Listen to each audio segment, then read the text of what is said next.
Agora eu vou ficar mais focado na nutrição esportiva, que foi o nosso assunto aqui do grupo. Bem básico também as perguntas. Nutricionista, de forma geral, a gente já sabe o que faz, o que serve a nossa profissão que a gente quer decorrer, mas o que você diria assim, o que o nutricionista esportivo faz? Qual seria o principal objetivo da nutrição esportiva? De alto rendimento, estabelecer melhor desempenho de atletas profissionais. Trabalhar com um atleta em si já é uma diferença absurda, né? Diferença absurda, gasto energético absurdo, determinação de planejamento alimentar bem específica. O investimento nem sempre é dos mais fáceis para algumas modalidades esportivas, mesmo que vocês trabalhem num lugar que tem infraestrutura, que por vezes pode ser um desafio também para vocês. Então, o papel central do nutrição esportiva em alto rendimento é trazer desempenho. E em baixo rendimento, não necessariamente. Melhorar a composição corporal, melhorar a qualidade de vida, wellness, fitness e outros objetivos destacados. E os perigos envolvidos em praticar atividade física sem uma alimentação adequada, correta para esses atletas? E não querem procurar um nutricionista esportivo? Você tem desde o aumento da incidência de lesões musculares, articulares. Você tem uma antecipação no período de alto rendimento do atleta, citando exemplos. Você pode colocar, por exemplo, atletas que não se cuidaram ao longo da carreira deles e tiveram... eles não mitigaram os efeitos que os esportes de alto rendimento podem vir a trazer e eles acabaram encurtando o período cujo qual eles tiveram sucesso. Casos aqui que sempre se falam aqui no Brasil são do Gustavo Kirten, que teve uma lesão muito importante do ponto de vista articular. E acaba sendo atrasado, né? Também dentro do esporte dele, né? Para ser contemporâneo, hoje saiu uma entrevista que eu recomendo que vocês vejam, do Daniel Alves, falando da importância de ter mudado hábitos alimentares para ser longevo na carreira dele. Então isso é um exemplo que eu poderia trazer para vocês. E é recomendado que se tenha intervalos entre atividades físicas e refeições mais completas, como almoço e janta? Olha, depende muito, né, do esporte. Independentemente do esporte, você precisa de um período prévio na ingestão dietética para que você não tenha uma indigestão durante a atividade física que você está fazendo, o exercício físico para ser mais preciso. Geralmente, os colegiados de nutrição, eles indicam que o período considerado como pré-treino de refeição, ele gira em torno de 1h30 ou 1 hora antes do exercício, até 8 horas antes. O intervalo gira em torno disso, vocês lembram da aula? Então isso é feito não apenas para gerar abastecimento corporal, mas para que os nutrientes consumidos antes do exercício físico, eles se disponibilizem para a atividade física. Essa matéria que a gente está fazendo da ética da Camila, agora eu vou entrar no assunto mais do código de ética, né? O que você acha a respeito da associação da imagem dos nutricionistas com as marcas de suplementos, laboratórios e farmácias de manipulação, no caso, né? Camila, vai me matar, hein? Porque já tem uma aula nossa que ela fala que tem nutricionistas que se associam muito, né? Pronto. Eu sou contra quando existe conflito de interesse ou quando existe algum tipo de prerrogativa escusa, tá? Então, vou ser claro a maneira como eu acho que isso pode acontecer. Se o nutricionista ele se vincula com uma marca, eu não vejo problema, contanto que ele explane isso, ele apresente isso para o público cujo qual ele está atendendo. Especifique que a marca não trabalha mediante, como é que eu vou falar? Assim como um nutricionista pode ser representante da Nestlé e visitar um hospital, você pode ter um nutricionista representante de uma marca XYZ. Eu vou falar 3 marcas para não ter conflito de interesse. Ele pode ser da Growth, da Max Titanium e da Probiótico. Sim. Ok, ele é representante dessa. Eu vou dar um exemplo de um puta nutricionista esportivo que é representante de uma marca de suplemento, que é Rodrigo Loschke. Então, quando ele vai palestrar, a primeira coisa que você percebe na palestra dele é que ele se apresenta como nutricionista da Max Titanium, ele está com uma camisa polo escrito nutricionista Max Titanium, e ele vai lá para discutir suplementos. Então, o que acaba acontecendo em cima disso? Quando você, eu, ela e ele assistem essa palestra, e ele está falando, por exemplo, sobre a suplementação de bicarbonato de sódio, você sabe que ele tem o viés de ser da Max Titanium, então ele não está te enganando. Então, eticamente, está todo mundo no seu lugar. Diferentemente do nutricionista dentro de um consultório, travestido de um profissional independente, que fala, olha, tu vai comprar dessas marcas porque ele tem ganho financeiro em cima disso. Sim. Isso é antiético e eu sou completamente contra. Sim. Então, se o nutricionista ele é daquela marca, chancelado ou contratado, ou ele tem algum tipo de relação comercial, mas que ela se coloca à mercê do público, ótimo, é mais uma área de trabalho do nutricionista. Perfeito, concordo tudo bem. E como profissional, a gente precisa se proteger até das acusações de pacientes, de clientes. Já pegou, vamos supor, vou fazer um exame antropométrico. uma menina, uma mulher no caso, né, desculpa.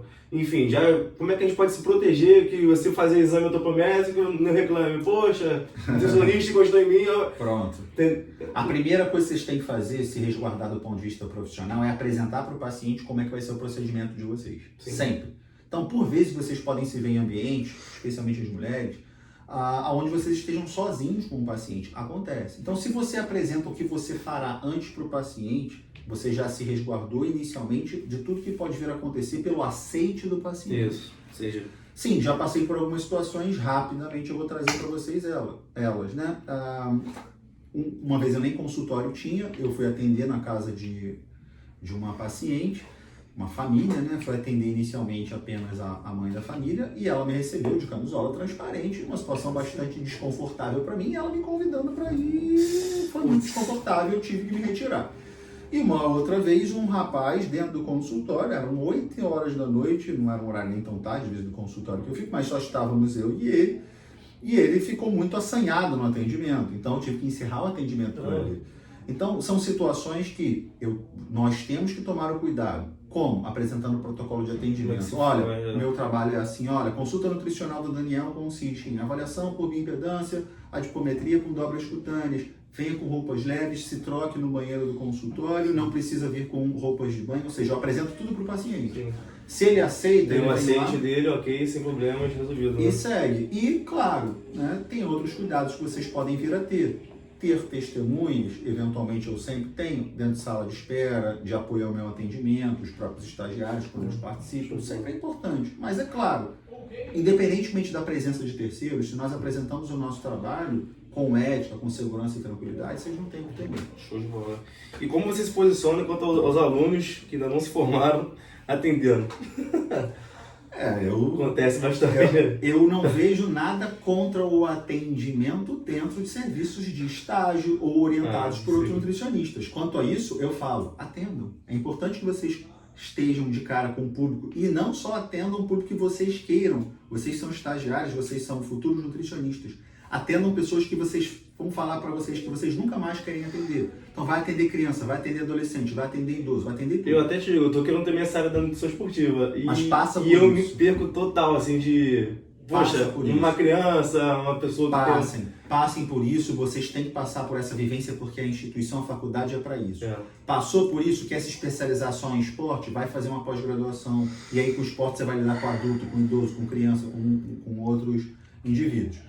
Com relação a isso, eu acho que vocês têm que atender. Agora, evidentemente, o atendimento fora dos 4 muros da instituição de orientação de docente para ganhos financeiros é a mesma coisa que um não nutricionista ou não estudante está fazendo, que irrita tanto quanto isso. Sim, então é ilegal. E aí, evidentemente, os cuidados jurídicos, legais devem ser corridos atrás. E já teve algum paciente querendo os corpos dos sonhos para ontem, aquele tratamento rápido, e o que você passa para um cliente desse que deseja ter um resultado tão rápido que quer botar aquele famoso corpo pro carnaval, né? Pronto. Isso nunca vai parar de existir. Isso acontece o tempo todo. Direto, né? E aí, isso vocês verificarão na vida profissional de vocês, que a experiência vai trazer esse tipo de diálogo. Então, você vai apresentar para o paciente que tem casos que ele não vai fazer uma modificação da composição corporal dele, saindo do frango para o Conan, ou saindo de um acúmulo de tecido adiposo para o mínimo possível, num curto espaço de tempo, até porque a chance de retorno desse cenário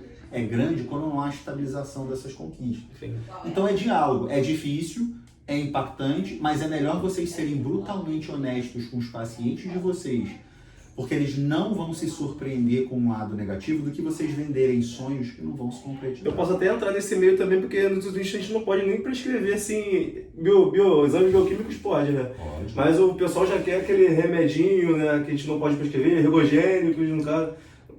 Existem ergogênicos nutricionais, recursos ergogênicos nutricionais, alimentos, suplementos, nutrientes que podem vir a ser ergogênicos, contanto que eles tragam melhoria. Acho que até uma pergunta mais básica e mais tranquila. O que o nutricionista não pode prescrever?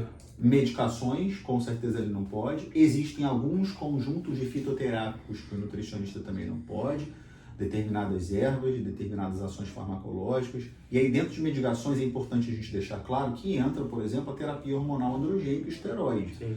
Não se pode. Não se pode nem prescrever, não se pode nem orientar, não se pode nem incentivar. O que se deve fazer é conhecer e trabalhar em parceria com profissionais que podem vir a fazer isso. Sim. Agora, existem nutrientes, suplementos que podem ser ergogênicos, mas eles também podem ser ergolíticos, eles também podem piorar os resultados que se esperam. Então, mesmo com o uso de algumas terapias medicamentosas fora da nutrição, não existe milagre nem almoço grátis, não. Se não houver um conjunto de modificações, nada se estabiliza. E prometer resultados por prescrições online, postagens, antes e depois de clientes. Isso entra e Eu sei que tem no código também de ética no Código de Conduta e Ética do Nutricionista, atualizado mais em 2018, né, recentemente. Isso, é exatamente o que a gente está tentando fazer. Pronto, fere completamente esses cenários. Eu acho, tem uma polêmica em Camila, vê lá o que você vai fazer com isso, pode explanar. Eu acho que, como o Conselho Federal, através dos conselhos regionais, ele fez ao longo dos últimos anos, ele deve continuar convidando a sociedade da nutrição, nutricionistas, estudantes, técnicos de nutrição para falarem, para explicarem o que pode estar limitando o trabalho, o que pode estar limitando a apresentação do trabalho do nutricionista. Mas nós não vamos ferir o que está estabelecido hoje. Sim. Eu não concordo com nutricionistas que fazem o uso da imagem dos seus pacientes como veículo do seu trabalho, porque muitas dessas vezes é uma imagem fantasiosa e mesmo que não fosse, é objetificação, é desagradável, ainda mais no contexto da sociedade atual que nós vivemos. Mas eu discordo que as mídias sociais, elas travam o trabalho do nutricionista. O nutricionista ele pode ser criativo com as mídias sociais, ainda levando em consideração o Código de Conduta e Ética da Nutrição. Aí a gente poderia conversar mais num outro cenário. Tudo bem, mais adiante também. Eu vou fazer um vídeo para vocês ficar com 40 minutos. Tá, agora até para finalizar a última pergunta e curiosidade, acho que vai ser até legal botar no vídeo. Qual é a situação mais absurda que você já ouviu falar ou presenciou? Cara, tem várias, né? Tiveram várias situações absurdas. Só uma curiosa aí pra gente fechar. Uma curiosa que eu posso contar para vocês, aproveitando o último tema. Eu trabalhei com um técnico estrangeiro aqui na equipe Paulo de atletismo, né? O primeiro contrato bacana que eu peguei. Lá para meados de 2012, um técnico holandês, bem gabaritado no meio do atletismo, a gente estava trabalhando com o emagrecimento de uma atleta de 400 metros com e sem barreiras. E ela voltava das férias com bastante dificuldade de redução de percentual de gordura e de execução da dieta. E o período competitivo dela acontecia logo no início da temporada. Então ele queria correr com o emagrecimento dela e se aproximou de mim com a intenção da prescrição de efedrina, de marruan, que além de ser proibido no esporte, nem eu nem ele podemos prescrever. Sim. Então foi muito absurdo a forma como ele falou comigo e foi mais absurdo ainda a forma como eu lidei com isso, né? Eu virei e falei, tudo bem, me manda por e-mail. Então ele me mandou por e-mail mesmo. Aí como ele mandou por e-mail é documento, eu fui e encaminhei para o diretor da minha equipe e falei, ó, é isso aqui que ele quer fazer. Putz. Então, assim, eu me resguardei, claro. explanei, falei para ele, quase falo o nome do cara, falei para ele que seria feito e assim, foi uma situação bastante delicada para ele, né, diante do que aconteceu. Então, para dar um exemplo, mas eu poderia falar mais aí para vocês, mas não vou falar, deixa vocês. Até finalizar, então, professor. Obrigado pelo seu tempo, tá bom? Sucesso Camila, pra vocês. Tá aí a gravação da entrevista, espero que tenha gostado. Obrigado, tá, professor? Grande abraço, gente. Fechou, Deus.